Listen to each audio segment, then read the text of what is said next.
नमस्कार साथियों, आप लोग कैसे हैं? मस्त हैं, ज़बरदस्त हैं। साथियों, आज मैं कराने वाला हूं ट्रायगोनोमेट्री का ऑब्जेक्टिव। तो आप लोग कैसे हैं? मस्त हैं, ज़बरदस्त हैं। मेरे चैनल को सब्सक्राइब कीजिए। चैनल का नाम है danger education by Ravi sir. यहाँ पर मैं आपको 11, 12, 10 तक पढ़ाता हूँ, ठीक है। इसके बाद आगे का लेवल ही पढ़ाऊँगा। चलिए हम लोग शुरू करते हैं। ऑब्जेक्टिव इम्पोर्टेंट करा देता हूँ, ठीक है। और आपका डेली अब क्लास चलेगा। जैसे यहाँ पर देखेंगे तो ऑब्जेक्टिव पहला है, लिखा है tan π/2 का मान होगा। ऑप्शन दिया है आपको। ए में दिया है 0, बी में दिया है √3 और सी में दिया है 1/√3 और डी ऑप्शन में दिया है इन्फिनाइट। ये 2016 का कहे तो 2016 में पूछा हुआ है, ठीक है। तो इसका मान आपको निकालना है। पहले तो ये समझ लीजिए कि π/2 कितना को कहते हैं। ये इतना पर समझ लीजिए। पहले π/2 को समझने से पहले यहाँ पर एक बात और समझ लीजिए कि पाई कितना को कहते हैं। तो पाई आपका होता है 180 डिग्री। कितना होता है? 180 डिग्री होता है पाई का मान। 2π अब देखना, पाई का मान 180 डिग्री, ये आप इसे याद रखिएगा। पाई का मान 180 डिग्री। अब हम 180 को भागा देंगे, पाई का मान 180 और 2 से भागा देंगे तो ये कटेगा आपका 9 बार में, तो ये हो जाएगा 90 डिग्री, ठीक। तो मतलब π/2 का मान कितना होता है? 90 डिग्री। अब आपसे मैं पूछी कि π/3 का मान कितना होता है, तो ऊपर आपका पाई का मान होता है 180। इसे हम 3 से डिवाइड करेंगे तो 3 छके 18, तो आपका हो जाएगा 60 डिग्री हो जाएगा। तो π/3 कितना का मान होता है? 60 डिग्री का मान होता है। और यहाँ पर समझिए, और आपसे कोई पूछे कि बताइए π/4 का मान कितना होता है, तो आप यहाँ पर देखेंगे पाई का मान होता है 180 और 4 से हम डिवाइड करेंगे तो कितना बार में कटेगा यह? ये कटेगा आपका 2 से काटेंगे, ठीक। ये आपका कटेगा कितना बार? 45 बेरी में कटेगा। कितने बार? 45 बेरी में कटेगा।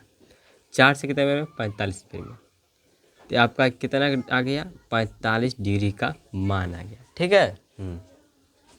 आपसे कोई पूछे कि बताइए π/6 का मान कितना होता है, तो पाई का मान कितना होता है? 180। 6 से डिवाइड करेंगे तो कितना में कटेगा? तो यह कटेगा आपका यहाँ पर ये आपका कटेगा 3 छके 18, 30 डिग्री, 30 डिग्री। तो π/6 का मान कितना होता है? 30 डिग्री। π/4 का मान कितना होता है? 45 डिग्री। π/3 का मान कितना होता है? 60 डिग्री। π/2 का मान कितना होता है? 90 डिग्री। पाई का मान 180 डिग्री। अब मैं पूछूँ आपसे कि बताइए 2π का मान कितना होता है।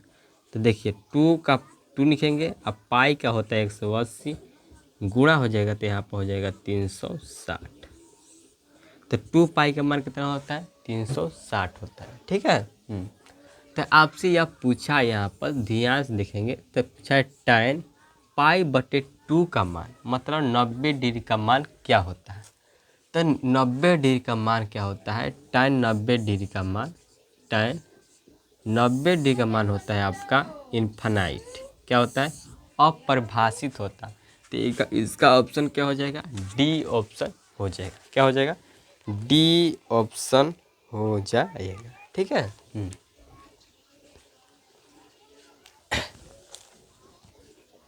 अब थोड़ा इसे मिटा देना। चलिए, आपको समझ में आ चुका होगा। यह छोटा बोर्ड है, ठीक है। मेरे पास छोटा ही बोर्ड है। अब यह बड़ा बोर्ड बनेगा, जल्दी ही बनेगा। बनवाएंगे और आपको वहाँ पर और विषय पढ़ाने की कोशिश करेंगे। अब यहाँ पर चलिए दूसरा सवाल है, यहाँ पर समझिए। लिखा है 1/√3 बराबर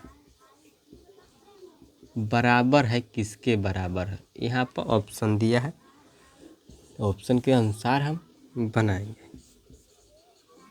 tan 60 डिग्री का मान होता है क्या, बी में दिया है कोस 45 डिग्री, सी में दिया है आपको साइन 30 डिग्री और डी में दिया है आपको tan 30 डिग्री, tan 30 डिग्री। ठीक है। अब यहाँ पर समझिए 1/3 किसके बराबर होता है। ठीक है, अभी समझने की कोई बात नहीं होता है इसमें। 1/3 जो होता है, जो यह tan 30 डिग्री का मान कितना होता है, 1/√3 होता है। tan 30 डिग्री का मान कितना होता है, 1/√3 होता है। tan 60 डिग्री का मान होता है 1/3 होता है, √3 होता है। tan 90 डिग्री का मान कितना होता है, इन्फिनाइट होता है। tan 0 डिग्री में कितना होता है, इसका 0 होता है। इतनी बात आपको 30 डिग्री 45 डिग्री। अब देखो आपसे कोई पूछे कि tan 45 डिग्री का मान कितना होता है, tan 45 डिग्री का मान कितना होता है, तो इसका होता है 1। ठीक है, तो आपको समझना है कि tan 30 डिग्री का मान कितना होता है, 1/√3 होता है। tan 60 डिग्री का मान कितना होता है, √3 होता है। tan 90 डिग्री का मान कितना होता है, इन्फिनाइट। और tan 0 डिग्री का मान कितना होता है, 0। और tan 45 डिग्री का मान कितना होता है, 1 होता है। ठीक है, तो यहाँ पर देखेंगे तो 1/√3 किसका मान हो जाएगा, तो tan 30 डिग्री का मान होता है। tan 30 डिग्री कहाँ दिया है, तो यहाँ पर देखेंगे तो ऑप्शन डी में दिया है tan 30 डिग्री। ठीक है, आपको समझ में आ चुका हो। चलिए अगला सवाल हम बनाते हैं।